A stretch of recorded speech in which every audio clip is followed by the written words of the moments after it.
Students, आज से start करेंगे हम next unit molecular biology. Lecture 1 is nucleotides and nucleic acid. Nucleic acid को सबसे पहले डिस्कवर्ड किया गया फ्रेडरिक मिक्सचर के द्वारा इन 1868 के अंदर। न्यूक्लिक एसिड नाम दिया है आर अल्टमान ने। न्यूक्लिक एसिड बने होते हैं ऑर्गेनिक कंपाउंड्स के, जैसे कि carbon, hydrogen, oxygen, nitrogen and phosphorus. They are two types, DNA और RNA, deoxyribose nucleic acid and ribonucleic acid. Nucleic acid are polymers of nucleotides. Nucleotides के polymers होते हैं, means nucleotides phosphoesters of nucleosides. Nucleotides क्या होते हैं? Nucleosides के phosphoesters होते हैं. They are made up of, ये बने होते हैं 3 compounds के। पहला क्या है? नाइट्रोजनस बेसिस, सभी को पता है इसके बारे में। और नाइट्रोजनस बेसिस कितने तरह के होते हैं? 2 तरह के होते हैं, purines and pyrimidine. Next pentose sugar. Pentose sugar या तो राइबोज होगा या डीऑक्सी राइबोज होगा। आगे हम पढ़ेंगे what do you mean by ribose and deoxy ribose. Third is phosphoric acid. Phosphoric acid यानी कि फॉस्फोरिक एसिड किसके साथ जुड़ा रहता है? राइबोज शुगर के साथ। न्यूक्लियोटाइड्स एसिडिक मॉलिक्यूल्स होते हैं। क्यों होते हैं एसिडिक मॉलिक्यूल? तो हम कहते हैं कि इसकी एसिडिक प्रॉपर्टी किसके कारण है? तो वो फॉस्फोरिक एसिड के कारण होते हैं। और नाइट्रोजनस बेसिस की बेसिक प्रॉपर्टी से ज्यादा इसकी एसिडिक प्रॉपर्टी बड़ी होती है। तो हम मूव करते हैं नेक्स्ट स्लाइड की ओर। This is our next slide, nucleosides. What do you mean by nucleosides? Pentose sugar and nitrogenous bases मिलकर बनाते हैं न्यूक्लियोसाइड्स। फिर हम बात करते हैं नाइट्रोजनस बेसिस की। तो nitrogenous bases are heterocyclic and relatively water insoluble aromatic molecules. तो क्या है ये? हेट्रोसाइक्लिक रिंग प्रेजेंट होती है और वाटर के अंदर इनसॉल्युबल होते हैं। जनरली हम ये कहते हैं नाइट्रोजनस बेसिस दोनों के अंदर प्रेजेंट रहते हैं, डीएनए में भी और आरएनए में भी। तो नाइट्रोजनस बेसिस कितनी तरह के हैं? फर्स्ट होता है प्यूरीन्स और अनदर इज पिरिमिडीन। नेक्स्ट क्या होता है? दूसरा पिरिमिडीन है। तो जब हम बात करेंगे पिरिमिडीन की, और फर्स्ट हम स्टार्ट करते हैं प्यूरीन्स। तो प्यूरीन क्या है? प्यूरीन के अंदर 2 हेट्रोसाइक्लिक रिंग्स प्रेजेंट रहती है। कितनी रिंग्स प्रेजेंट है? तो हम कहते हैं 2 रिंग्स इसके अंदर प्रेजेंट रहती है। 2 heterocyclic rings are present in purines. अब देखिए प्यूरीन्स में क्या होता है? 2 अजाइड है, तो इस रिंग को हम कहते हैं, फर्स्ट रिंग को डाइअजाइड रिंग, डाइअजाइड अजीम। और second ring is imidazole ring. ये 5 एटम से मिलकर बनी रिंग होती है, तो this is known as imidazole ring. Clear?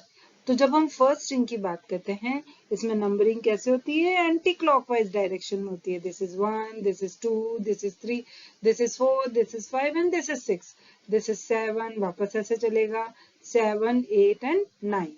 तो 9 एटम से मिलकर बनता है प्यूरीन्स। फिर हम कहते हैं कि प्यूरीन में कार्बन नंबर 6 के ऊपर प्रेजेंट रहता है अमीनो ग्रुप।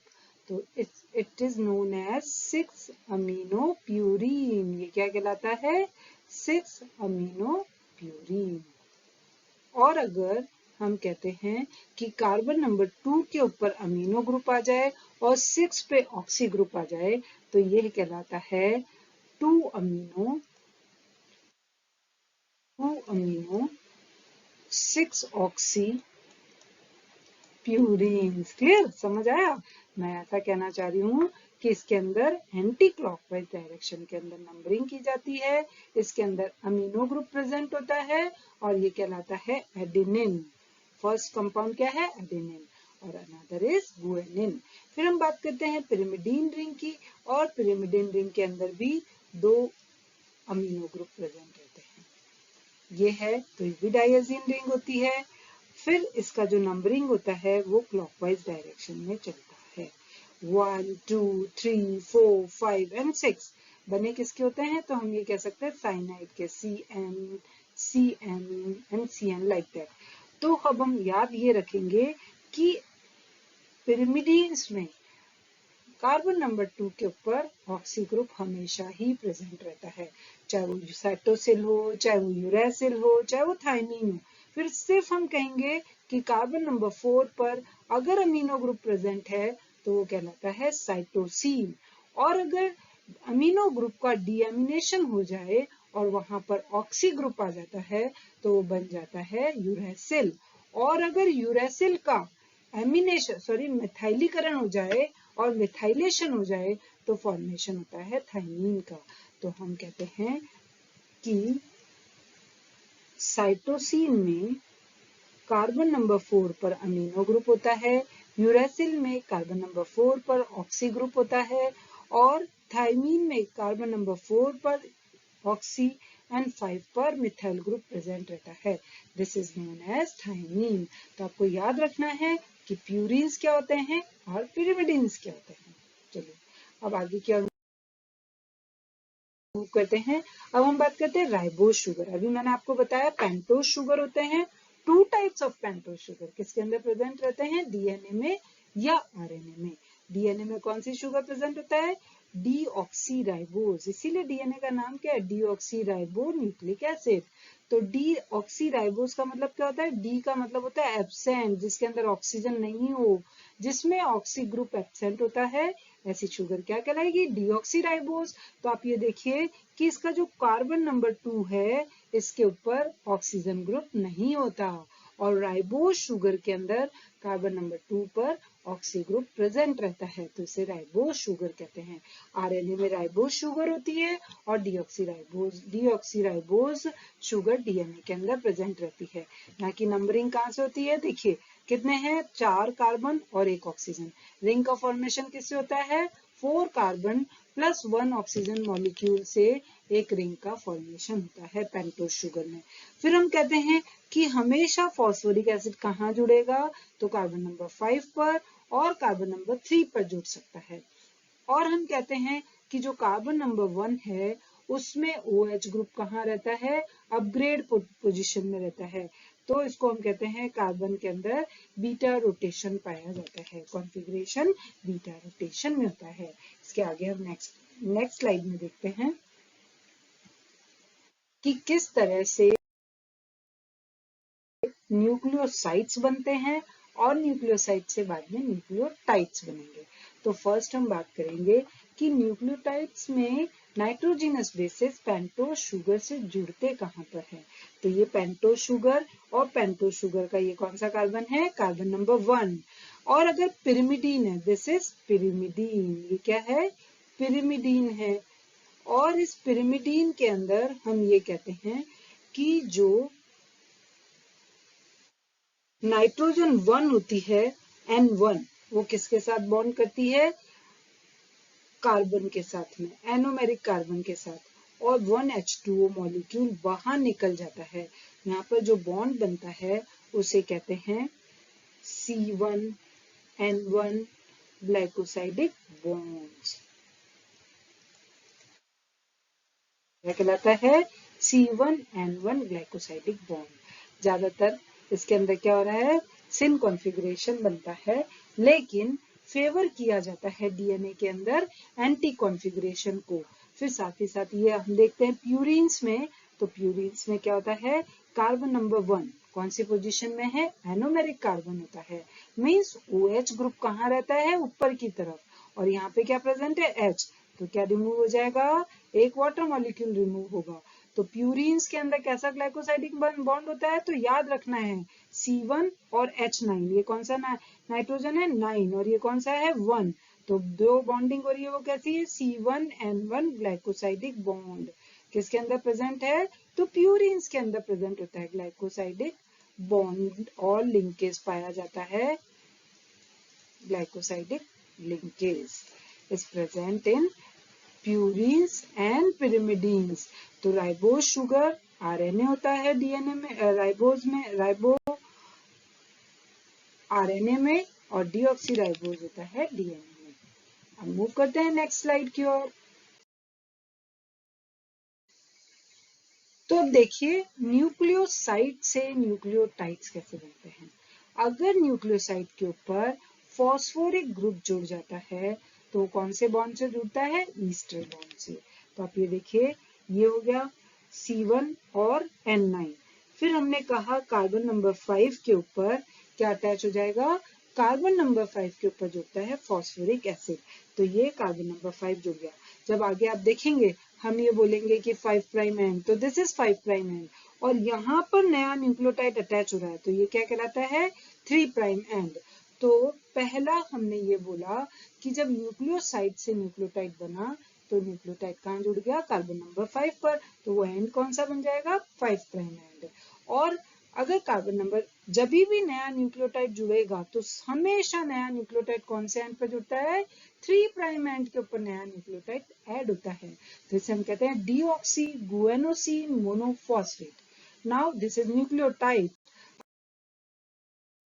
अब हम बात करते हैं कि न्यूक्लियोटाइड से पॉलीन्यूक्लियोटाइड चेन कैसे बनती है। तो सबसे इंपॉर्टेंट ये होता है, पॉलीन्यूक्लियोटाइड चेन के बनने के लिए यहाँ पर बनते हैं फॉस्फोडाइस्टर बॉन्ड्स। ये याद रखना है आपको कि फॉस्फोडाइस्टर बॉन्ड क्या होते हैं। तो हम कहेंगे कि देखिए डाई का मतलब क्या है, दो। फॉस्फेट ग्रुप जो होता है दो ईस्टर बॉन्ड बनाए तो उसे हम कहते हैं फॉस्फोडाइस्टर बॉन्ड। इससे पॉलीन्यूक्लियोटाइड चेन बनती है। तो आप ये देखिए कि एक यहाँ पर ये फॉस्फेट ग्रुप का लिंकेज हो गया तो ये हो गया फॉस्फोईस्टर बॉन्ड। अब इसी के साथ में अगर दूसरा जुड़ जाए, ये देखिए एक और अटैच हो जाता है कार्बन नंबर 5 के साथ। पहला फॉस्फोरिक ग्रुप में कौन सा ऐड, फर्स्ट अपर शुगर के 3 प्राइम एंड के साथ और लोअर शुगर के 5 प्राइम एंड के साथ फॉस्फोरिक एसिड बंध कर फॉस्फोडाइस्टर बॉन्ड का फॉर्मेशन करते हैं। मींस दो ईस्टर बॉन्ड बनाते हैं तो उसे कहते हैं फॉस्फोडाइस्टर बॉन्ड। और ये डायरेक्शन इधर 5 प्राइम है और इधर नीचे की तरफ कौन सा आ रहा है, 3 प्राइम। ये देखिए 3 प्राइम एंड फ्री है और ये 5 प्राइम एंड पर फॉस्फेट ग्रुप जुड़ा है। तो this type of chain is known as 5 prime to 3 prime direction. Clear, समझ आया। चलिए आगे की ओर बढ़ते हैं हम। अब देखिए कि इस तरह से डीएनए के दो स्ट्रैंड बन जाएंगे। एक हमने ऐसा स्ट्रैंड भी बन सकता है 5 प्राइम से 3 प्राइम और दूसरा क्या बन सकता है 3 प्राइम से 5 प्राइम। तो ये दोनों ही स्ट्रैंड से डीएनए का डबल हेलिकल स्ट्रक्चर बनता है। अब कैसे बनेगा और किसने दिया उसके बारे में बात करते हैं। Double stranded DNA structure described bye Watson and creek, किसके द्वारा दिया गया, वॉटसन एंड क्रीक के द्वारा। कब दिया गया, 1962 के अंदर। ये ऐसे क्वेश्चंस कभी कभी कंपटीशन एग्जाम्स में आ जाते हैं, बट जनरली जो बेसिक स्ट्रक्चर है डीएनए की वो बहुत इंपॉर्टेंट है। हर कंपटीशन एग्जाम में इसमें से लेके एक क्वेश्चन आता है। DNA has negative charge at PS7। PS7 पर डीएनए पर क्या चार्ज रहता है, नेगेटिव चार्ज रहता है। Phosphodiester bond present between the nucleotides. Nucleotides के बीच में, दो न्यूक्लियोटाइड के बीच में कौन सा बॉन्ड है, फॉस्फोडाइस्टर बॉन्ड है। चारगोफ ने एक रूल दिया जिसके according DNA is right handed helical polynucleotide strand. क्या होता है, डीएनए राइट हैंडेड होता है, हेलिकल होता है और पॉलीन्यूक्लियोटाइड तो मैंने आपको समझा ही दिया कि किस तरह से पॉलीन्यूक्लियोटाइड स्ट्रैंड बनता है। तो फिर हम कहते हैं these strands are antiparallel, मतलब एक स्ट्रैंड होगा जिसका ये एंड कौन सा होगा 5 प्राइम और दूसरा एंड कौन सा होगा 3 प्राइम, और जो दूसरा डीएनए होगा डबल स्ट्रैंडेड डीएनए में वो इसके अपोजिट होगा, यहाँ 3 प्राइम होगा यहाँ 5 प्राइम होगा। एंटी पैरेलल स्ट्रैंड्स होने जरूरी हैं। One strand is 5 prime to 3 prime direction and other is 3 prime to 5 prime direction. Clear? समझ आया। चलिए आगे बात करते हैं। हम स्ट्रैंड्स हैं, पहला स्ट्रैंड कैसा होता है 5 प्राइम से 3 प्राइम, दूसरा स्ट्रैंड कैसा है 3 प्राइम से 5 प्राइम। तो इस तरह से दो स्ट्रैंड बन जाते हैं, 5 प्राइम से 3 प्राइम और दूसरा कौन सा होता है 3 प्राइम से 5 प्राइम। अब जब हम दो स्ट्रैंड्स की बात करते हैं तो दोनों कॉम्प्लीमेंट्री बेस पेयर से जुड़े रहते हैं। अगर इधर G है तो सामने वाले स्ट्रैंड में इधर क्या आना चाहिए, C। अगर इस स्ट्रैंड में T आ रहा है तो सामने वाले स्ट्रैंड में क्या आना चाहिए, T। इन दोनों के बीच में हाइड्रोजन बॉन्ड होता है, इन दोनों के बीच में भी हाइड्रोजन बॉन्ड, बट यहाँ पे कैसा है, ट्रिपल हाइड्रोजनस बॉन्ड होते हैं, और यहाँ पे कितने होते हैं, डबल हाइड्रोजनस बॉन्ड। तो ज्यादातर सिस्टम में क्या प्रेजेंट रहता है, डबल, क्योंकि उसको तोड़ने में एनर्जी बहुत कम खर्च होती है। इसमें दो तरह की ग्रूव्स बनती है, क्यों बनती है, angle of interaction between the base pairs. Two types of grooves are form, major and minor groove. तो जब हम माइनर ग्रूव की बात करते हैं तो नैरो और इंटरमीडिएट होती है, जबकि जो मेजर ग्रूव होती है वो वाइड एंड इंटरमीडिएट डेप्थ की होती है। और ये देखिए कि मेजर ग्रूव जो होती है वो शो करती है डिस्टेंस बिटवीन टू टर्न, दो टर्न के बीच का डिस्टेंस शो करती है, ये मेजर ग्रूव और ये मेजर ग्रूव। और डिस्टेंस बिटवीन टू एटम्स, दो एटम के बीच का डिस्टेंस जब शो होता है तो दिस इज माइनर ग्रूव, उसे हम क्या कहते हैं, minor groove. Nitrogenous bases are perpendicular, क्या होता है, ये क्या है, बैकबोन है, किसकी बनी हुई है, बैकबोन, तो शुगर की और फॉस्फोरिक एसिड की बनी होती है, और उसके परपेंडिकुलर इस तरह से क्या प्रेजेंट रहते हैं, नाइट्रोजनस बेसिस प्रेजेंट रहते हैं। हेलिक्स का जो डायामीटर है यहाँ से यहाँ तक का वो कितना होता है, तो 20 एंगस्ट्रॉम का होता है। फिर हम कहते हैं distance between the two base pair, ये यहाँ से यहाँ तक का डिस्टेंस कितना है, 3.4 एंगस्ट्रॉम। अगर दो के बीच का डिस्टेंस इतना है तो टोटल एक हेलिक्स की हाइट कितनी हो जाएगी, तो हम बताते हैं आगे, एक हेलिक्स की हाइट हो जाएगी, ये देखिए 1 हेलिक्स पर टन, यहाँ से लेकर यहाँ तक 1 टन तक हेलिक्स की हाइट है 34 एंगस्ट्रॉम और 3.4 nm। फिर हम बात करते हैं कि इसके अंदर नाइट्रोजनस बॉन्ड्स, हाइड्रोजनस बॉन्ड अलग अलग तरह के होते हैं। कार्बन और साइटोसिन एंड गुआनिन के बीच में ट्रिपल बॉन्ड, और ए और टी के बीच में डबल बॉन्ड। अभी मैंने आगे बात की थी, टू टाइप्स ऑफ ग्रूव बनती है, दिस इज माइनर ग्रूव और this is major groove. Two types of grooves are formed in the DNA structure. फिर हम कहते हैं डीएनए का हमने क्या देख लिया, जैसे हमने डायामीटर देख लिया, उसकी हाइट देख ली। फिर अब हम बात करते हैं कि एक स्ट्रैंड में हेलिक्स हाइट 34 एंगस्ट्रॉम, और पर टर्न, पर हेलिक्स के अंदर कितने बेस पेयर होते हैं, 10.4 बेस पेयर, और इसका मॉलिक्यूलर वेट कितना है, 1 × 10⁶ डाल्टन होता है। अब ये देखिए A + T and G + C ratio fix for each species, her species के लिए ये रेशो फिक्स रहता है। एक स्ट्रैंड में जितने प्यूरिन होंगे, जैसे मैंने कहा यहाँ A है, यहाँ A है, यहाँ A है, तो दूसरे स्ट्रैंड में उतने ही क्या होंगे, T होंगे। यहाँ पे जितने प्यूरिन, यहाँ पे उतने ही पिरिमिडीन प्रेजेंट रहते हैं। तो इस तरह से हम कहते हैं कि purine in one strand is equal to pyrimidine in the other strand. अब हम बात करते हैं AT/GC रेशो की, तो वो वेरी करता है species to species. Human beings के अंदर क्या होता है, AT रेशो ज्यादा होता है और GC रेशो कम होता है, यानी कि AT/GC is 1.5 in humans, means AT is more than GC। AT GC से ज्यादा है, क्यों, क्योंकि AT को तोड़ने में कम एनर्जी खर्च होती है और GC को तोड़ने में ज्यादा एनर्जी खर्च होती है। इसी तरह से बैक्टीरिया के अंदर AT+GC ratio is equal to 1। AT और GC का रेशो क्या होता है, 1 होता है। आगे बात करते हैं हम,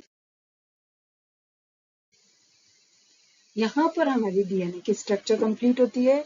नेक्स्ट सेशन से हम बात करेंगे, नेक्स्ट हमारे वीडियो के अंदर हम रेप्लिकेशन पढ़ेंगे। तब तक के लिए थैंक यू, बाय बाय।